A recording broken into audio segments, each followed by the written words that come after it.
5 বছরের নিষেধাজ্ঞা কাটিয়ে দীর্ঘদিন পর আবারও বিপিএলে খেলার সুযোগ পেয়েছেন মোহাম্মদ আশরাফুল। চিটাগং ভাইকিংসে নাম লেখানোর পর চলমান আসরে 2টি ম্যাচ খেলারও সুযোগ পেয়েছেন তিনি। তবে ম্যাচগুলোতে নিজের নামের প্রতি তেমনভাবে সুবিচার করতে পারেননি তিনি। এরপর টিম কম্বিনেশনের জন্য ছিটকে যেতে হয়েছে তাকে। দীর্ঘদিন পর বিপিএলে খেলার সুযোগ পেলেও একাদশে হতে পারছে না নিয়মিত, তাই সাইড বেঞ্চে বসেই কাটাতে হচ্ছে সময়। বিষয়টিকে কিভাবে দেখছেন তিনি? নিজেকে কি আর এজন্য ভাবছেন আনলাকি? ঘরের মাঠ চট্টগ্রামে অনুশীলনের পর সাংবাদিকদের করা এমন প্রশ্নের জবাবে নিজেকে আনলাকি বলে দাবি করেন তিনি। টিম কম্বিনেশনের জন্য একাদশে জায়গা হারিয়েছেন উল্লেখ করে এ সময় তিনি বলেন, হ্যাঁ অবশ্যই একটু তো আনলাকি আমি মনে করি। 5 বছর পর এখানে আসলাম। এই টুর্নামেন্টটা বড় একটা প্ল্যাটফর্ম, আমি সবসময় বলে আসছি।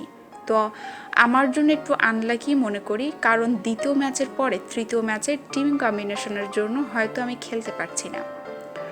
তাছাড়া প্রতিযোগিতা কেমন দেখছেন জানতে চাওয়া হলে বিপিএল খেলাটাই এক ধরনের প্রতিযোগিতা বলে আখ্যা দেন তিনি।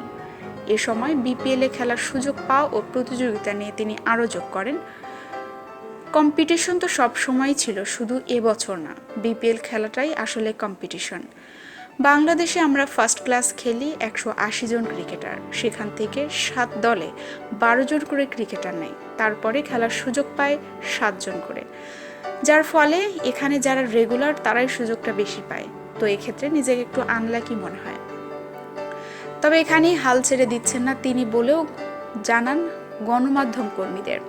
ফের সুযোগ পেলে আবারও নিজেকে প্রমাণ করবেন বলেও আশাবাদ ব্যক্ত করেন তিনি।